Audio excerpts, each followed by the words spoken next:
Ano ka sir, nung ating ka naman dito sa camera this time. Ano ka sir, nung wala pa, nung hindi mo pa nakikilala si Madam, ano yung katayuan mo dati sir? Then, nung nakilala mo siya, ano yung mga nabago sa'yo nung nakilala mo siya? Sige, sir.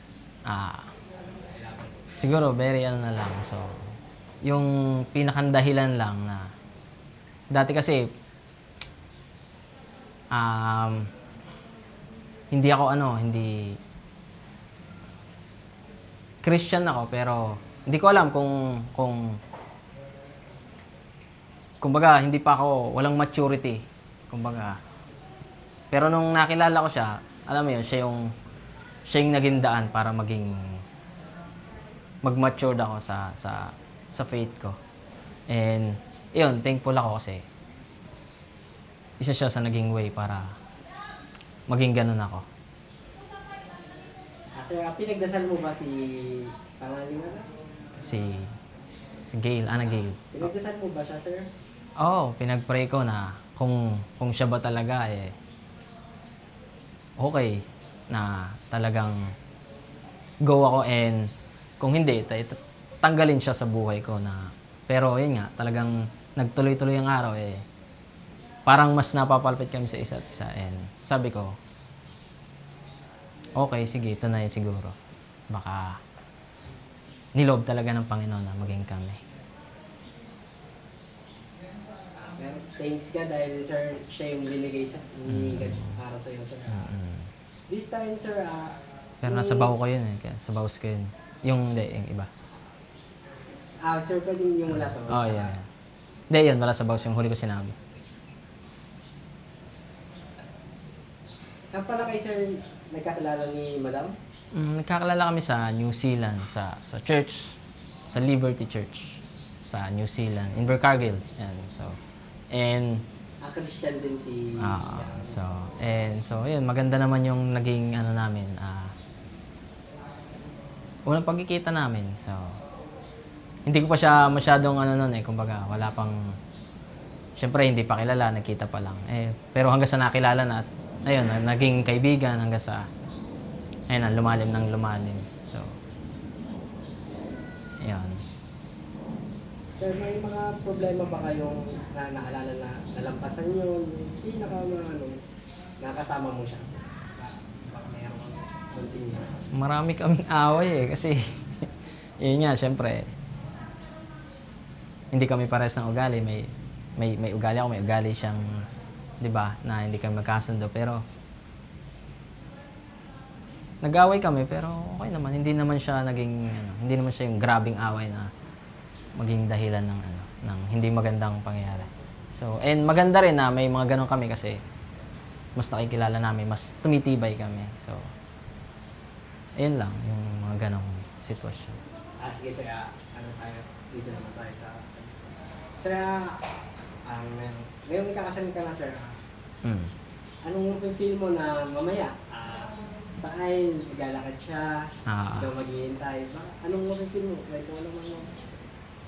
Iniisip ko talaga ilang gabi na So, excited talaga ako na makita yon na naglalakad siya, papalapit sa akin.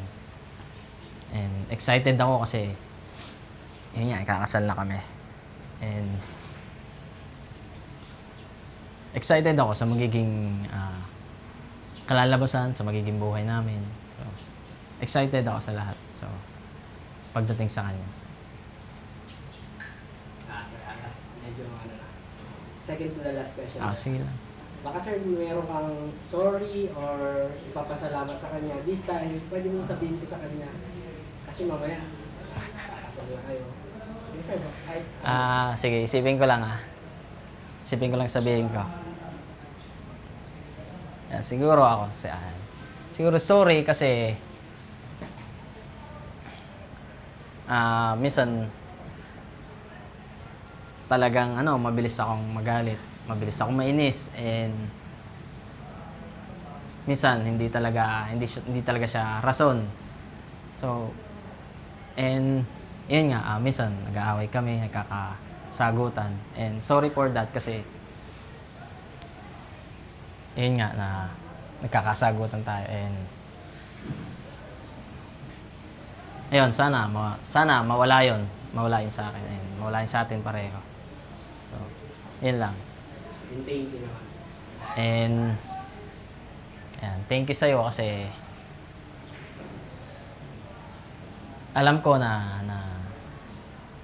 magiging maayos tayo, na magiging maayos yung magiging pagsasama natin. Na kung gaano mo ako inalagaan, kung gaano mo pinadama, kung gaano ako ka-importante sa'yo. Salamat. And, Sir, Ayan. konti ano lang, sweet message na lang. See you later, mamaya. ayan. Kasal ka rin. Okay, sige. Say mo muna yung name niya, then sweet message naman. Okay, ayun nga, Gail, yan, paano ba? Paano sweet? Sorry. Ano yung name na lang, say mo muna yung Tapos, name, then sweet love message. you. Sweet message. Ayun. Mahal, see you mamaya. Okay. Chill ka lang dyan sa kasal. Chill ka lang dyan sa show. Armado. Okay, sige. Ito na naman. Sige. Yan, Gail, I love you and ayun, sana mas maganda yung kalabasan natin ng magiging kasal so excited na ako, so ayan, wait ka lang dyan, see you mamaya. I love you. Okay.